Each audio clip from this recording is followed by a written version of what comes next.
مریم صفدر کو آج بیسیکلی تو صدمہ لگا ہوا ہے جو کیپٹن صفدر نے کہا ہے کہ مریم جو ہیں وہ اگلی وزیر اعظم بنتی نظر نہیں آ رہی، اور کیپٹن صفدر نے تو یہ بھی کہہ دیا کہ ایکسٹینشن کا ووٹ دینے کے ساتھ ساتھ ہی ووٹ کو عزت دو بیانیہ دفن ہو گیا تھا۔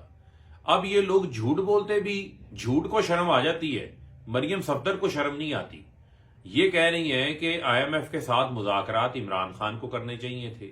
بھئی 10 ماہ میں تو آپ لوگ اقتدار میں ہیں، شہباز شریف اس ملک کا وزیر اعظم بنا ہوا ہے جو اتنا نلائق ہے کہ اس نے آٹا 160 روپے کلو کر دیا ہے۔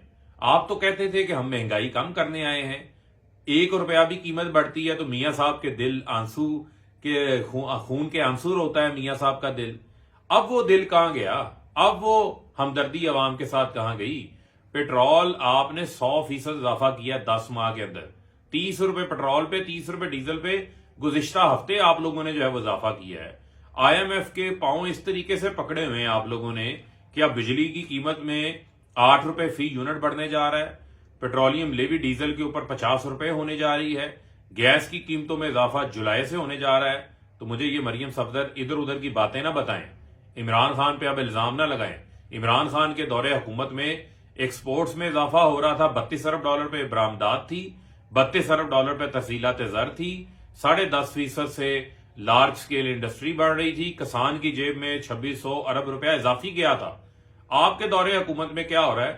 ڈالر جو ہے وہ 100 روپیہ بڑھ گیا، ڈالر نے سینچری مکمل کر لی اپنی۔ یہ ساگڈار لے کر آئے ہیں جس کی کہتے جی ساگڈار آئے گا تو جناب ڈالر 200 روپے سے نیچے آ جائے گا، ڈالر 276 روپے سے اوپر چلا گیا ہے، اس کے اوپر دستیاب نہیں ہے۔ تو آپ کو قوم سے معافی مانگنی چاہیے۔ پتہ نہیں کس طرح ڈٹائی سے، بے شرمی سے مریم آ کے جو ہے وہ جھوٹ بول لیتی ہیں۔